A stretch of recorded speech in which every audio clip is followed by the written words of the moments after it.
नमस्कार। मैं शाइना अरोड़ा कोचर आपके लिए लेकर आई हूँ अपने द्वारा लिखी गई कहानी उमंग। पिछले हफ्ते आप सब ने राजू की कहानी को बहुत पसंद की, उसके लिए शुक्रिया।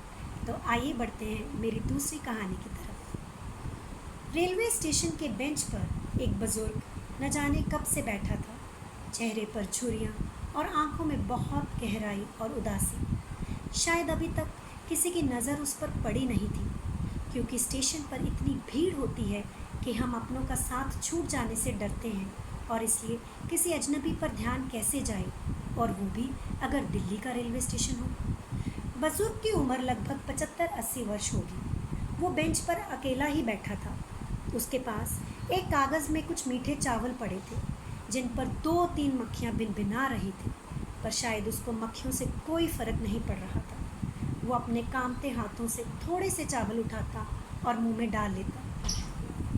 तभी अखबार बेचने वाले की नज़र उस पर पड़ी।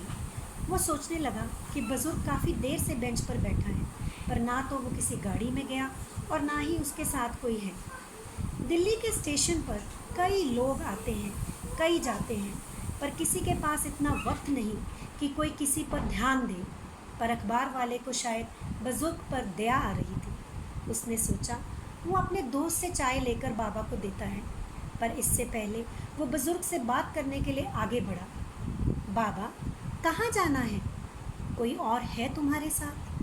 बुजुर्ग चुप रहा, और तभी दूर से एक गाड़ी के आने की आवाज़ सुनाई दी। बुजुर्ग एकदम से उठा और फिर वापस बेंच पर बैठ गया। अखबार वाले को कुछ समझ नहीं आया। उसने कहा, बाबा, चाय पियोगे? बुजुर्ग ने हाँ में सर हिलाया। अखबार वाले ने अपने दोस्त, जिसका स्टॉल साथ ही था, उसको चाय के लिए आवाज़ लगाई। अखबार वाले ने चाय वाले से भी बाबा के बारे में पूछा। छोड़ यार, होगा कोई भिखारी, बेचारा गलती से बेंच पर बैठ गया। अगर दूसरे भिखारियों की तरह ज़मीन पर बैठा होता तो तुम शायद उसे चाय भी ना पूछते। ऐसे कई भिखारी स्टेशन पर आते हैं, मन हो तो बैठ गए, नहीं तो किसी भी गाड़ी में बाकी की ज़िंदगी का सफ़र काटने निकल गए। अखबार वाले ने कहा, नहीं यार, भिखारी नहीं लगता। ठीक है यार, फिर तुम आज अखबार मत बेचो और इसका ध्यान रखो। चाय वाले ने थोड़ा गुस्से में कहा। चल ठीक है, गुस्सा मत हो, इसको एक प्लेट पूड़ी आलू भी दे दे चाय के साथ, अखबार वाला बोला। जैसे ही बाबा ने गरम गरम फूली पूड़ी देखी तो उसने ज़ोर से पूड़ी में अपनी उंगली से खड्डा किया और हंसने लगा। जैसे ही वो हंसा, उसके गालों में भी खड्डे पड़े। चाय वाला और अखबार वाला भी हंस पड़े। तभी दूर से एक गाड़ी के आने की आवाज़ आई। बाबा एकदम से खड़ा हुआ और फिर से बैठ गया। दोनों दोस्तों ने फैसला किया कि अगर सुबह तक वो बाबा वही रहा तो वो स्टेशन मास्टर से बात करेंगे। शायद पुलिस की मदद से उसके घर वालों का कुछ पता चले। रात को स्टेशन और भी खूबसूरत लग रहा था। तभी आवाज़ आई, कृपया ध्यान दीजिए, मुंबई से दिल्ली आने वाली गाड़ी 8:05 पर प्लेटफॉर्म नंबर 2 पर पहुंच रही है। बस, फिर क्या था? उस गाड़ी से आने वाले लोगों के रिश्तेदारों ने प्लेटफॉर्म पर मेला लगा दिया। स्टॉल वाले चिप्स, चाय लेकर आगे बढ़े। बहुत सारे कुली भी लाल रंग की यूनिफॉर्म में आगे बढ़े। तभी बाबा की नज़र एक बहुत ही जवान कुली पर पड़ी। शायद 25-30 वर्ष का होगा, दिखने में सुंदर, तंदुरुस्त, चेहरे पर चमक, आंखों में जोश।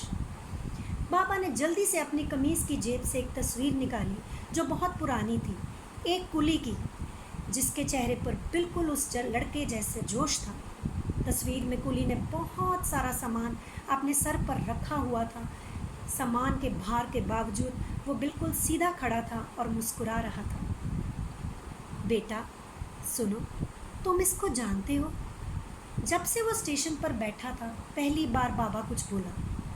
कुली तो बहुत जल्दी में था, गाड़ी बस आने वाली थी। नहीं, मुझे नहीं मालूम, वो बोला। बाबा तो जैसे भड़क गया। अखबार वाला और चाय वाला भी दंग रह गए। कैसे नहीं मालूम? तुमसे ज़्यादा जोश और काम की लगन है इस तस्वीर वाले कुली में। तुमसे दुगना बार उठाकर ये स्टेशन पर भाग सकता है। तुम जलते हो इससे, इसलिए पहचान नहीं पाए। वो लड़का उसको पागल बुड्ढा बोलकर चला गया। आपको क्या लगता है, वो तस्वीर बाबा के बेटे की थी या किसी रिश्तेदार की? जी नहीं, वो तस्वीर उस बाबा की खुद की थी, जो अपने अतीत को आज भी ढूंढ रहा था। आज बुढ़ापे में वो अपने आप को अपाहिज समझता था। वो किसी न किसी स्टेशन पर जाकर बैठ जाता और अपने अतीत को ढूंढता। ये तस्वीर उसके लिए खास थी।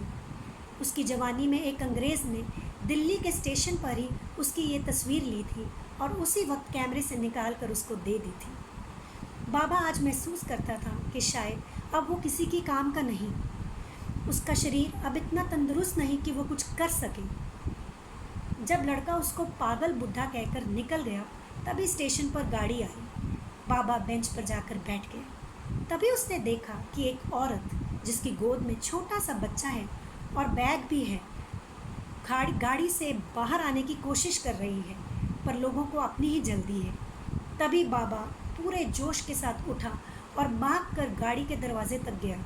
वो खुद नहीं जानता था कि ये हिम्मत आई कहाँ से। लाओ बेटी, सामान मुझे दे दो, बाबा ने कहा।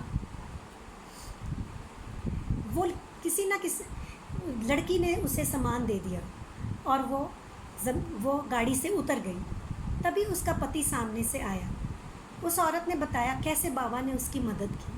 औरत के पति ने बाबा का शुक्रिया किया और हंसकर कहा, इस बात पर एक तस्वीर तो बनती है।